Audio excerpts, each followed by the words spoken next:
बिस्मिल्लाहिर्रहमानिर्रहीम। अस्सलाम वालेकुम व्यूवर्स, मैं मोहम्मद फ़याज़ वीडियो ट्यूटोरियल्स.com की जानिब से आप लोगों के लिए एक नई वीडियो के साथ। तो व्यूवर्स, इस वीडियो के अंदर हम लोग concept of programming with PHP का कोर्स रन किए हुए हैं। तो व्यूवर्स, पिछली वीडियो के अंदर हम लोगों ने इफ़ और एल्स इफ की कंडीशन देखी थी, तो इस दफ़ा हम लोग लॉजिकल ऑपरेटर देखेंगे। और व्यूवर्स, पिछली वीडियो के अंदर एक मैं कंपैरिजन ऑपरेटर एक बताना भूल गया था आपको। डबल इक्वल तो हमने देख लिया था कि वो कंपेयर करता है, वो भी कंपेयर करता है, लेकिन वो इक्वल को कंपेयर करता है। और अब हम लोग एक कंपैरिजन ऑपरेटर नॉट इक्वल भी देखेंगे। तो व्यूवर्स, चलते हैं अपने प्रोजेक्ट की तरफ। LOCALHOST local host slash PHPC। तो व्यूवर्स, यहाँ ये हम लोग अपने प्रोजेक्ट की तरफ जा रहे हैं। ठीक है, इस चीज़ का आपको आइडिया होगा कि हम लोगों ने ये किस तरह से जो है एज ए वेब सर्वर हमारा सिस्टम बिहेव करता है। अगर आपको इस चीज़ का पता नहीं है और लोकल होस्ट क्या चीज़ है या लोकल होस्ट पे हम लोग किस तरह से जाते हैं, तो व्यूअर्स आप videotutorials.com पर आइए और हमारी प्रीवियस वीडियोस भी देखिए, और हमारे यूट्यूब पे चैनल उर्दू वीडियो लेक्चर उसको भी ज़रूर सब्सक्राइब कर लीजिए, ताकि आपको प्रॉब्लम ना हो और आने वाली तमाम वीडियोस का भी पता चले और आप प्रीवियस वीडियोस भी देख सके। तो व्यूअर्स, मैं अपने सर्वर पे आना चाह रहा हूँ, लेकिन थोड़ा सा स्लो हो रहा है। तो व्यूअर्स, प्रोग्रामिंग का तो हम लोग देखिए यहाँ पर कर रहे हैं concept of programming with PHP। LOCALHOST। Viewers, थोड़ी सी डिस्टर्बेंस हो रही है, तो उसके लिए मैं आपसे सॉरी करता हूँ। अब आ गया, आई थिंक अब आ जाएगा। Object not found. जी व्यूवर्स, अब हमारा पेज जो है वो ओपन हो चुका है। कभी कभी इस तरह के इश्यूज होने लग जाते हैं। ठीक है, सर्वर स्लो बिहेव करता है और ये सारे प्रॉब्लम्स होते हैं। तो व्यूवर्स, ये अच्छी बात है कि आपके सामने प्रॉब्लम्स भी आ रहे हैं, ताकि आप कंफ्यूज ना हो उस वक्त। तो व्यूवर्स, अब की वीडियो के अंदर हम लोग एक और ऑपरेटर है हमारे पास, जिसका नाम है नॉट इक्वल। कंपैरिजन ऑपरेटर के अंदर हम लोग नॉट इक्वल ऑपरेटर को देख लेते हैं। ठीक है, मैं जस्ट आपको नॉट इक्वल जस्ट समझा देता हूँ। ठीक है, इफ़ की कंडीशन अब आपको पता चल चुकी है। USERNAME user name not equal to Fayaz, FAYYAZ Fayaz. और व्यूअर्स, उसी तरह से हमने कंडीशन लगानी है इफ़ की। ठीक है, उसी तरह से हमने इसको बिहेव भी कराना है। NOT note, yes it is, yes it is NOT note EQUAL not equal. और व्यूअर्स, हम एल्स के ब्लॉक में भी लगा देते हैं। ठीक है, एल्स इफ अब आपको आइडिया हो गया होगा कि ये क्या चीज़ है। ठीक है, अगर आपको मालूम नहीं, आप पहली वीडियो देख रहे हैं, तो आप videotutorials.com पर आकर हमारी प्रीवियस वीडियोस भी देख सकते हैं, ताकि आपको मालूम हो जाए कि हम लोग ये क्या कर रहे हैं। तो व्यूअर्स, मैं यहाँ पर आपको नॉट इक्वल का ऑपरेटर समझाना चाह रहा था। और व्यूअर्स, मैं एक काम कर लेता हूँ, हमारी जो मैं यूज़र का एक वेरिएबल बना लेता हूँ, यूज़र नेम एक वेरिएबल क्रिएट कर लेता हूँ। ठीक है, और उसके अंदर पोस्ट करा देता हूँ वैल्यू, हमारा जो ये इनपुट है। ठीक है, मैं यूज़र से अब वैल्यू ले रहा हूँ, और हमारा ये जो इनपुट है इसका नाम है टेस्ट इनपुट। ठीक है, नेम टेस्ट इनपुट। और अभी बस हम लोग यूज़र से वैल्यू किस तरह लेते हैं, ये हमने प्रीवियस क्लासेस में देखा था। अगर अभी भी आपको आइडिया नहीं है, तो आप हमारी प्रीवियस क्लासेस दे सकते हैं। ठीक है, ताकि आपको प्रॉब्लम ना हो। TEST test INPUT test input. तो व्यूअर्स, अब मैंने क्या काम किया यहाँ पर, आप ये समझ लें कि सबसे पहले हमने इस टेस्ट इनपुट के अंदर सबसे पहले हमने इस यूज़र नेम के अंदर वैल्यू इंटर कराई है। ठीक है, यूज़र से, और टेस्ट इनपुट जो हमारा अपना इनपुट था उससे वैल्यू ली। फिर उसके बाद हमने यहाँ पर कंपेयर कराया, लेकिन हमने एक यहाँ पर पिछली वीडियो के अंदर जब हम लोग इफ़ की कंडीशन लगा रहे थे व्यूअर्स, तो उसके अंदर डबल इक्वल था, वो तो इक्वालिटी को मैच करेगा। ठीक है, अब इस कंडीशन के अंदर हम ये कह रहे हैं अगर इक्वल ना हो, कभी कभी ऐसी हमें ज़रूरत पड़ जाती है कि हम सिर्फ एक ही चीज़ पे चीज़ को मैच कराने लगते हैं, ठीक है।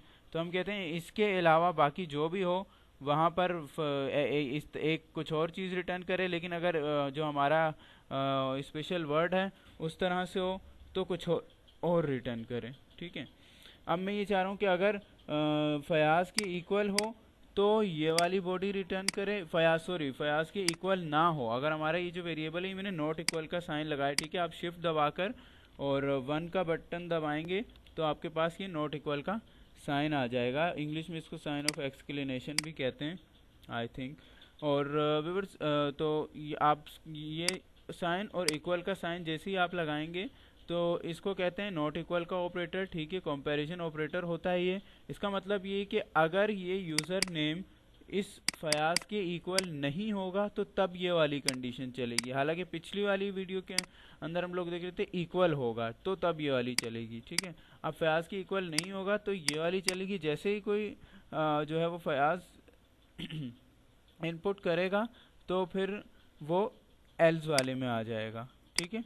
यहाँ पर चेक करेगा क्योंकि ये फयाज के इक्वल है, हमने कंडीशन दी हुई है फयाज के इक्वल ना हो तब ये चले, लेकिन उस वक़्त ये इनपुट जो है वो फयाज के इक्वल होगा तो फिर वो ये वाली कंडीशन चलाएगा, ये वाली नहीं चलाएगा। अब आपको एल्स इफ का आइडिया हो गया होगा। तो व्यूअर्स अब इसको मैंने आपको कोड समझा दिया। आप किसी भी लैंग्वेज पे कर सकते हैं, सब पे यही एक ही तरीका है। आप चाहे सी शार्प जिस पे भी करना चाहें उस पे इसी तरह से जो है वो कर सकते हैं, ठीक है।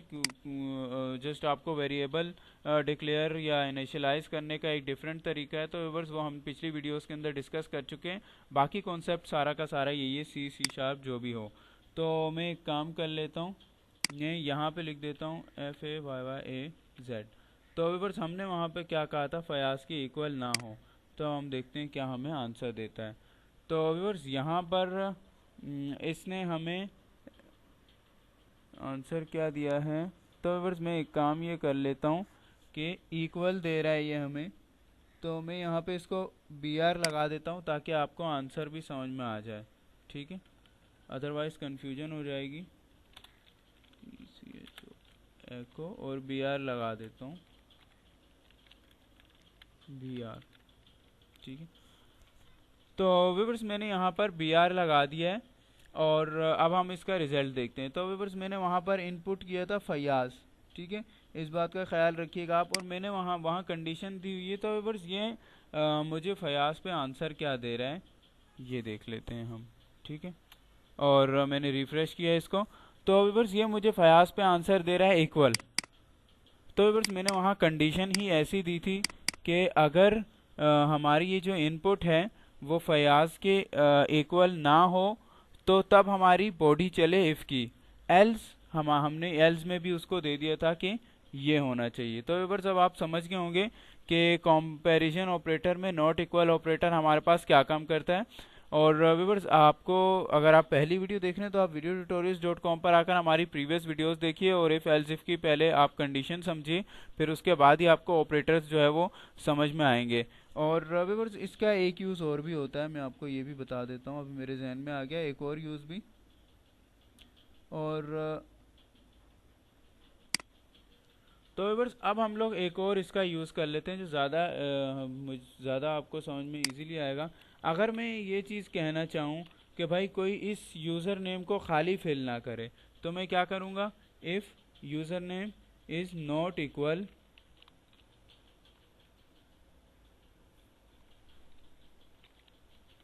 एम्प्टी, ठीक है। अब मैंने अगर कहा अगर ये खाली नहीं है तो ये वाली कंडीशन चल जाए, अगर एम्प्टी होगा तो ये वाली कंडीशन चल जाए, ठीक है।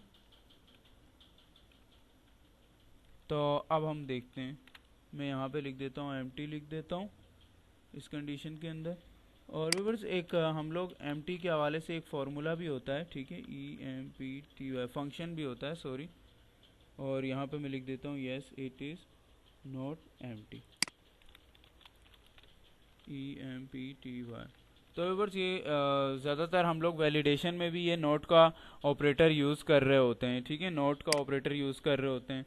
तो अब मैंने यहाँ पर क्या कर दिया, यहाँ पे मैंने जस्ट कोटेशन में लगा दिया, एक कंडीशन बता दी कि if user name is not equal to empty, empty नहीं होगा तो ये वाली कंडीशन चलेगी, अगर एम्प्टी होगा तो ऑब्वियस सी बात है हमारा एल्स का ब्लॉक चल जाएगा। आपको मालूम होगा कि एल्स का ब्लॉक क्या करता है। तो व्यूअर्स जब हम लोग रिफ़्रेश करते हैं इसको, ठीक है, रिफ़्रेश करके, तो व्यूअर्स यहाँ पर क्या कह रहा है, yes it is not empty, क्योंकि पहली वैल्यू थी। तो अब मैं दोबारा से इसमें एम्प्टी इसको फिल करता हूँ। तो व्यूअर्स अब आप ये देख रहे हैं ये क्या कह रहा है, एम्प्टी, क्योंकि मैंने वहाँ पर कहा था कि अगर एम्प्टी नहीं हो तो हमारी वो इफ़ की कंडीशन चल जाए, ठीक है, जो हमारी इफ़ की बॉडी है।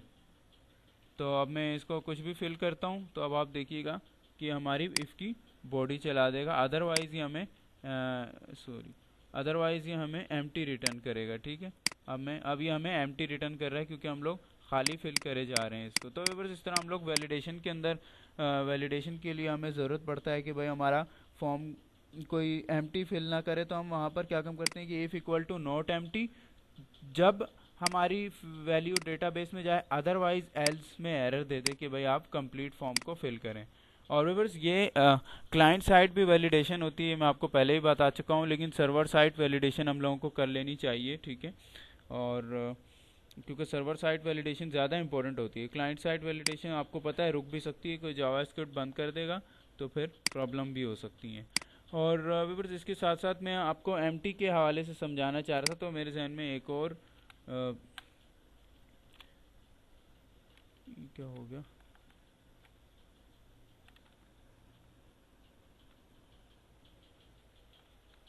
तो व्यूअर्स मेरे जहन में एक और फंक्शन है एम्प्टी के हवाले से, तो मैं कह देता हूँ if नॉट empty। और व्यूअर्स ये मेरे पास एक फंक्शन है एम्प्टी का, ठीक है, हमारे पास एक फंक्शन है कि हम लोग कोई empty। तो व्यूअर्स आपने देखा होगा हम लोगों ने जितने भी फंक्शन यूज़ किए हैं उनका किस तरह से तरीका होता है, जस्ट फंक्शन लिखा, जितने बिल्टन फंक्शन हमने पिछली दफ़ा स्ट्रिंग फंक्शन यूज़ किया और उसके आर्ग्यूमेंट।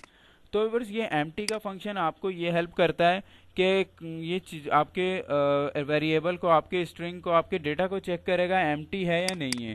तो व्यूअर्स उसके बिहाफ पे हम लोग कंडीशंस जो है वो लगा सकते हैं। तो ये एक यहाँ पर एक चीज़ मेरे जहन में आ गई, तो ये मैं आपको बता देता हूँ। तो अब मैं क्या काम करता हूँ, इफ़ की कंडीशन लगाई, इफ़ की अपनी बॉडी, कंडीशन की अपनी, और फिर उसके बाद मैं यहाँ पे नोट का ऑपरेटर लगा रहा हूँ, क्योंकि मैं चाहता हूँ अगर ये चीज़ एम्प्टी ना हो, मेरा वेरिएबल एम्प्टी ना हो, तब ये वाली बॉडी चले, ठीक है। तो मैंने नोट का ऑपरेटर लगाया और मैंने कर दिया empty एम्प्टी, और ये एम्प्टी फंक्शन के अपने आर्ग्यूमेंट जो अभी मैंने आपको समझाया, और फिर उसके बाद मैं कौन से अपने स्ट्रिंग को चेक करना चाह रहा हूँ, कौन से डेटा को चेक करना चाह रहा हूँ, एम्प्टी नहीं है, वो है user name. If user name if not empty user name, user name empty नहीं होगा तो ये चलेगा। मैं अब यहाँ पे एको करा देता हूँ इफ़ बॉडी, ठीक है, इफ़ बॉडी, फिर वहाँ पे एको करा दूंगा else body, if body LINE line of CTION। अब आपको ज़्यादा सही समझ में आ जाएगा नोट का ऑपरेटर, नॉट इक्वल भी समझा दिया और जस्ट नोट का ऑपरेटर भी आपको बताना चाह रहा था। और ELSE बॉडी GO ये मैंने वैसे आपके लिए प्रिंट करा दिया है, एल्स बॉडी गो आउट। तो व्यूअर्स अब हमारा अगर हमने इसे ये बता दिया कि अगर हमारा वेरिएबल एम्प्टी ना हुआ तो आप इफ़ की बॉडी चला देना, ठीक है, और ये वाली बॉडी चलेगी और इसके अंदर हमारा जो भी लाइन ऑफ एक्शन होगा, ठीक है, इसलिए मैंने यहाँ लाइन ऑफ एक्शन लिखा है। अदरवाइज एम्प्टी होगा तो फिर ये वाली बॉडी चलेगी और इसके अंदर हम लोग कोई ख़ास लाइन ऑफ एक्शन व्यूअर्स देते नहीं है, ज़्यादातर एरर पास कर देते हैं कि भाई आपका वेरिएबल जो है वो एम्प्टी है। और व्यूअर्स ये मैं आपको वैलिडेशन नहीं समझा रहा हूँ फ़िलहाल, वैसे ये जस्ट मैं आपको नॉट इक्वल और इक्वल समझा रहा हूँ, इस बात का ख्याल रखिएगा। तो व्यूअर्स हमारे पास यहाँ पर क्या है, पहले तो मैं एम्प्टी फिल करता हूँ, ठीक है, अब मैंने रिफ्रेश किया, अब मैं एम्प्टी फिल कर रहा हूँ, तो आपके पास क्या आ रहा है, आपकी इफ़ की बॉडी चल रही है, ठीक है, एम्प्टी फिल कर रहा हूँ तो हमारे पास क्या आ रही है, एल्स की बॉडी आ रही है, ठीक है ना, क्योंकि हम लोगों ने एम्प्टी पे क्या रखा हुआ है कि आपकी एल्स की बॉडी चले, कोई एम्प्टी फिल ना कर पाए, ठीक है। और अब मैं इसके अंदर कुछ टेक्स्ट लिखता हूँ तो मेरी इफ़ की बॉडी चल जाएगी, FAYYAZ। तो व्यूअर्स अब आप यहाँ पर देख रहे हैं ये इफ़ की बॉडी चल गई है, इफ़ की बॉडी चल रही है और जो लाइन ऑफ एक्शन हम देना चाहें वो यहाँ पर आ सकता है। तो व्यूअर्स अब आपको समझ में आ गया होगा कि किस तरह से इफ़ और एल्स इफ काम करते हैं और किस तरह से हम लोग लॉजिकली इनमें काम करा सकते हैं, कंपेयर कर सकते हैं वैल्यू को। इसी तरह लेस देन ग्रेटर देन के भी हम लोग कंपैरिजन ऑपरेटर यूज़ कर सकते हैं, less than equal to, greater than equal to, ये सारे के सारे कंपैरिजन जो है वो ऑपरेटर्स हैं, आप ये इजीली आप यूज़ कर सकते हैं। हमें सिर्फ कराना है कि भाई वैल्यू इससे लेस हो, इससे ग्रेटर हो, तो सिंपली जिस तरह हम लोग इक्वल नॉट इक्वल को यूज़ कर रहे हैं। तो व्यूअर्स अगली वीडियोज़ के अंदर हम लोग लॉजिकल ऑपरेटर्स की तरफ चलेंगे और काफ़ी इंपॉर्टेंट है वो। तो व्यूअर्स मुझे उम्मीद है आपको ये वीडियो पसंद आई होगी और आप videotutorials.com पर आकर प्रीवियस वीडियोस भी देखिए और इसको शेयर भी कीजिए, लाइक भी कीजिए, और आपके फीडबैक्स का भी मैं वेट करता रहूँगा। और व्यूअर्स मैं आपको ये बताता चलूँ कि ये जो कोर्स हम लोग सीख रहे हैं इसके एंड के अंदर हम लोग एक प्रोजेक्ट भी बनाएंगे, ताकि इजीली आप पता चल सके कि PHP होती क्या, और एक हम लोग वेब बेस्ड कोई सिस्टम, छोटा सा मैनेजमेंट सिस्टम क्रिएट करेंगे। और व्यूअर्स कोर्स और कोड की आप टेंशन ना लें, क्योंकि कोड आपको यहाँ पर डाउनलोड सोर्स के अंदर आप जाएंगे वीडियो के अंदर, तो आप इजीली जो है वो कोड उठा सकते हैं। तो व्यूअर्स अगली वीडियोस के लिए मोहम्मद फयाज को इजाज़त दीजिए। अस्सलाम वालेकुम।